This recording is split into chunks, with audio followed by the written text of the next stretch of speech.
میرے عزیزو، رب ذوالجلال قرآن پاک میں یوں ارشاد فرماتا ہے وَكَانَ حَقًّا عَلَيْنَا نَصْرُ الْمُؤْمِنِينَ، ہم نے اپنے اوپر لازم کیا ہے کہ مومنوں کی مدد کرے. لیکن مومن بے قرار ہے، انہیں ایسا لگتا ہے کہ اب مدد آئے گی نہیں. کیوں نہیں آئے گی؟ آزمائے جاؤ گے، آزمائے جاؤ گے، مشکلوں سے گزارے جاؤ گے.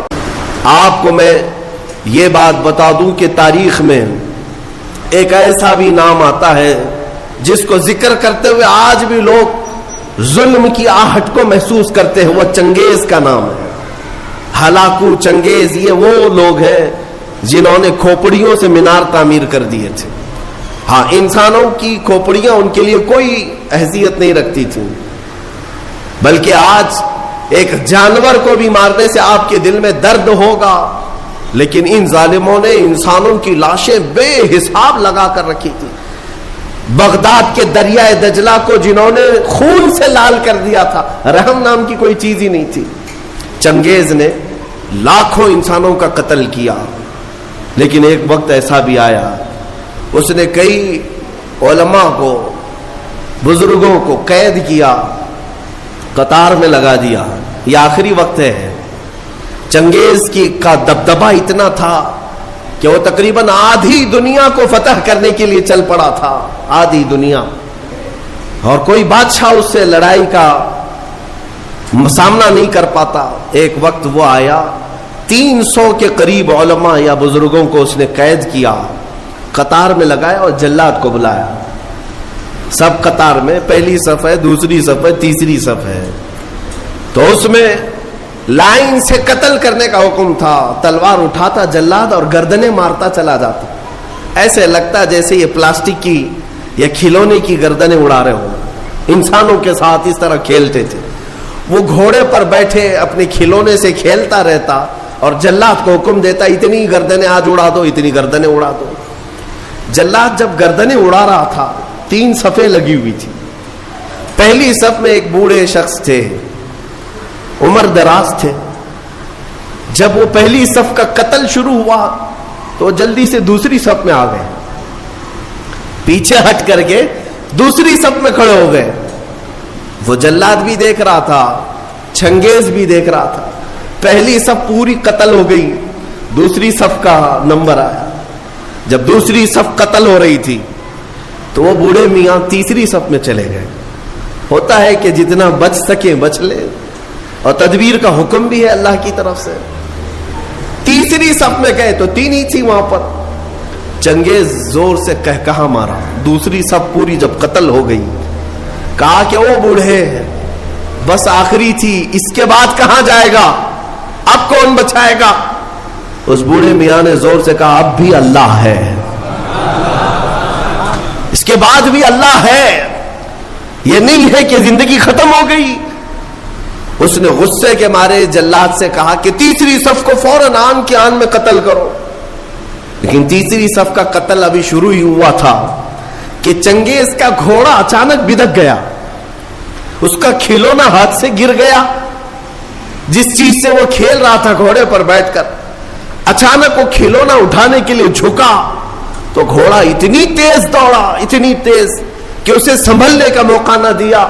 اور گھوڑا ایسا سرکش ہوا کہ چنگیز کو سر سمیت دوڑاتا ہوا، کئی پتھروں سے ٹکراتا ہوا دوڑتا دوڑتا رہ گیا. ساری فوج بے قرار ہے کہ بادشاہ کے ساتھ گھوڑا سرپٹ دوڑ رہا ہے. سب اسے بچانے کے چکر میں دوڑ پڑے. جلاد ہو کہ سپاہی ہو کہ وزیر ہو، گھوڑا کسی کے قابو میں نہیں آتا. جب مولا تعالیٰ تدبیر فرماتا ہے تو وہ کس کے قابو میں آئے. اتنا دوڑایا کہ اس کا بھیجا باہر نکل آیا. چنگیز کا سر ٹکراتے ٹکراتے بھیجا باہر آ گیا. جب تک وہ دم وہ توڑ دیا، گھوڑا کسی کے ہاتھ میں نہیں آیا. اور اس کے بعد لوگوں نے قابو میں کیا، دیکھا تب تک تو اس کا خاتمہ ہو چکا تھا. اس بوڑھے میاں نے کہا میں نے سچ کہا تھا، اللہ اب بھی ہے. میرے عزیزوں، رب ذوالجلال قرآن پاک میں یوں ارشاد فرماتا ہے وَكَانَ حَقًّا عَلَيْنَا نَصْرُ الْمُؤْمِنِينَ، ہم نے اپنے اوپر لازم کیا ہے کہ مومنوں کی مدد کریں. لیکن مومن بے قرار ہے، انہیں ایسا لگتا ہے کہ اب مدد آئے گی نہیں. کیوں نہیں آئے گی؟